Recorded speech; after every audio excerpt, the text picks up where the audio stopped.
Well, after seeing this movie, I think it's definitely time for an upgrade. Oh man, alright, player one is ready. It's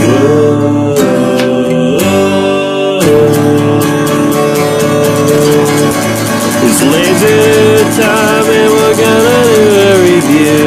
Yes, we're gonna review. We'll talk about movies and comics too. Let's all go watch the review.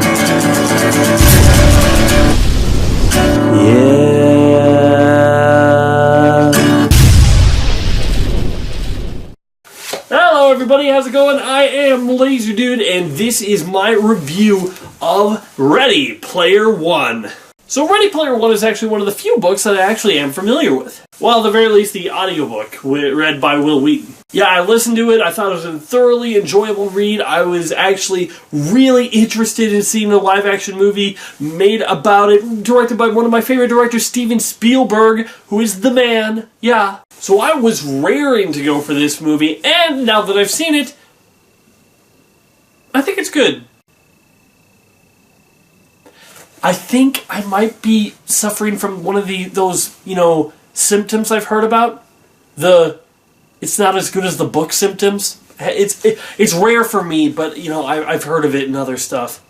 I think that's happening to me. But before we get into it, let's go over the basic story. We got this kid named Wade Watts, who is part of this world where everybody spends their times in the Oasis, a digital virtual reality world where everything that you could ever dream of can come true. And he is what they call a gunter, somebody who is looking for this Easter egg made by the creator of the Oasis, James Halliday, who, when he died, left an Easter egg somewhere within this amazing world that whoever finds it basically gets control of the company that made the Oasis and gets like $500 billion.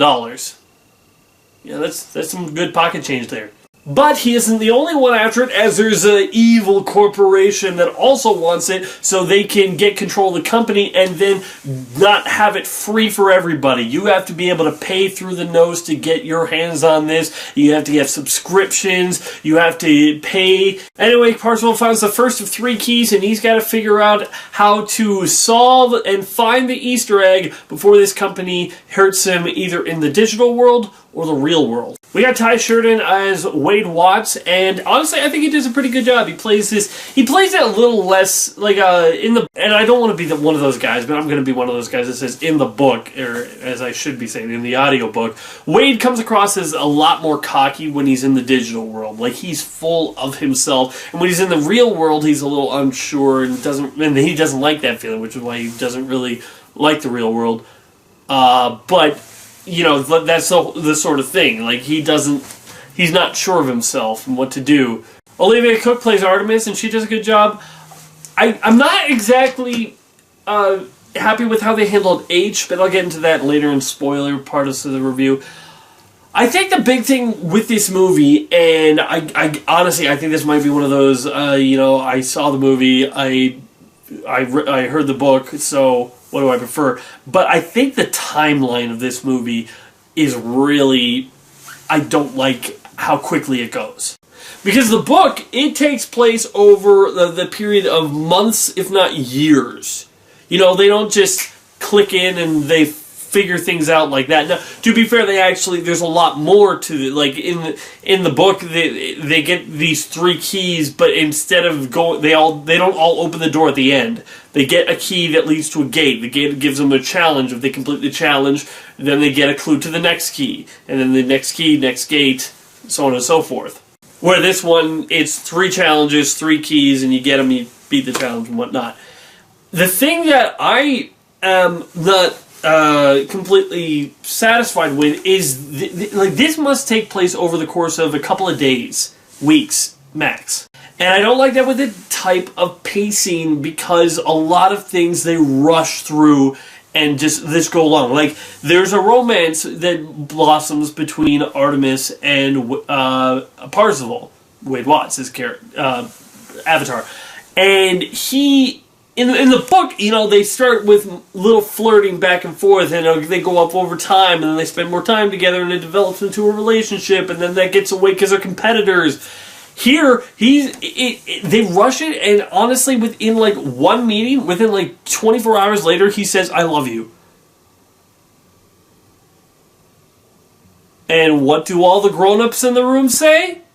You're an idiot. Because you can't fall in love that quickly.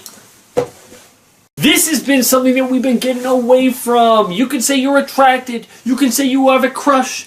You can say you really like them. But just don't say I love you unless it's warranted. Or unless you, at the very least, are saying something against that. Like if somebody says I love you too early, if you're saying something against that, but they never really address that. This also isn't necessarily like the original is a direct.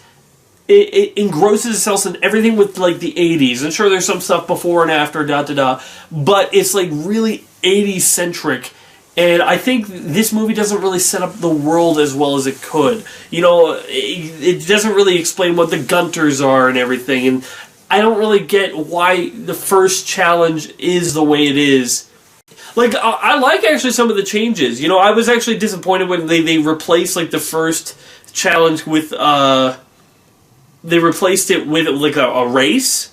And at first I'm like, oh, I don't like that, because in the first one he figures out the riddle and he does it with his mind, and now he's just got to win a race. But they actually switched around where he does have to figure something out using his smarts and not just driving to who drive the fastest. But the thing that really this movie does well is, like, you're all the time going, oh, I know what that is. Oh, I know what that is. I think I recognize that. Oh, what's that over there? Oh, that's cool over there. Oh, this, like, the action scenes are actually really incredible. I think that the problem actually is, near the end of the movie, they like, the final, like, key level thing is actually done quite easily. It's handled quite easily. But the real menace is what's happening outside. And outside, it's just a car chase. You know, two cars like hitting each other back and forth. Where in the inside, we had Iron Giant fighting all these things, and it was just like lasers and shooting in a car, and the vehicles, and like Voltron, I think, might have been there. Probably not. It wasn't Voltron. Something else. But you know, anyway, I've been recently watching the Voltron animated show on Netflix, but that's neither here nor there. But anyway, it was just like all this stuff happening at once, and it was just like, wow, this is really incredible. But the real threat is. Boom, boom, boom. I really think they could have stretched this story out over. You know what? I was thinking to myself, you know, when I was, you know, in my vehicle driving away from the theater, I was thinking, you know, it's not like I wanted them to make this a trilogy. Then I thought, wait a minute, why not? There's actually enough there that they possibly could have made a trilogy out of this story. At the very least, maybe a two-parter. So, I've gone on enough about that. The pacing, not my favorite. The effects are really good. The character's a little rushed. And some of them not as well as developed as they could. There's this character called H, who in the book, it comes across real suave and real, like, laid back and cool, where here they replace that with him being a more brutish, you know, macho guy, you know. And that wasn't, like, I didn't see H when I saw that character. I'm like, this is something completely different. You know, I saw, when they showed me Artemis, I'm like, okay, I see that, that's Artemis. When you saw Parzival, I say, that's Parzival. When I saw Shoto and Daito, yeah, those designs are fine. But then H, I'm like, that doesn't work. Overall, though, I think that, as I say, I might have a little bit of book knower's remorse, you know, what I wish I could have saw, and that's not necessarily fair to the movie. But overall, I think the movie, in a lot of ways, becomes a little bit more your typical young adult film in a lot of ways. I remember I saw in the trailer, there's a moment where she says, "Welcome to the Resistance." I'm like, whoa here, lady.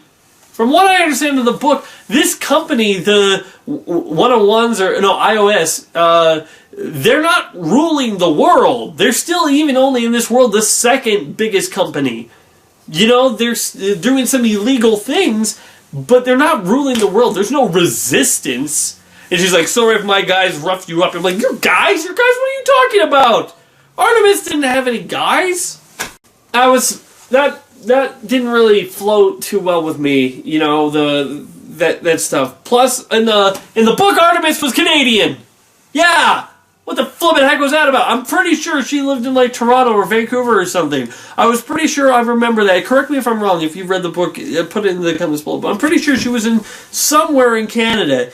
And, you know, now she just happens to be living in the same place. That's crappy. And the Resistance that didn't make sense. But I digress. I don't want this to be a review just focusing on what I didn't like the changes from the book, even though that's mostly been what it's about.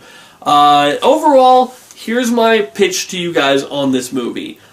If you want to see this story and you haven't seen it yet, maybe watch the movie first. Then you can listen to the audiobook and get more into it, into the story. Or read the book, you know, if you have the patience and the ability to actually read words off a page, you can do that too.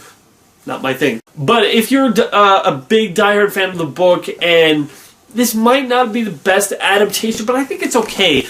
But the thing is, I don't think I'm going to pick this up on DVD. That's just it. I think that if I want to experience Ready Player One again, I think I'll just listen to the audiobook again. So maybe it's one of those first come, first serve. You know, this was here first in my mind, so this is the way it is. But in any case, I gotta review this sucker, so let's give it a rating. So, in the end, I am giving Ready Player One a 6 out of 10. I think it's an above average movie. As I said, if you are a diehard fan of the books, you might not love it, but I think you will enjoy the cultures, the pop culture references. This is a movie where if you know these references, you'll be laughing hysterically on a lot of scenes and enjoying yourself a lot of the way. I won't say that I had the best time I ever had at a movie, but I enjoyed myself the entire way watching this movie. And there were some things that were personal preferences and nitpicks. Do I think it's an amazing movie? No, the characters, they don't really develop as enough for me to love them, but they're enough that I like them. So that's why I'm giving it a 6 out of 10. It's an above average movie for me. And an above average movie with, I will say, some very good fighting effects. I'm just ashamed that I had to see the Teenage Mutant Ninja Turtles from the Michael Bay movies in there. But in any case, I am Lazy saying so long. Can you believe that all the years I had this, I didn't want to use this, skull face? Could have definitely used that to be like, oh yeah, I'm scary lazy dude. Ooh. It just wasn't me.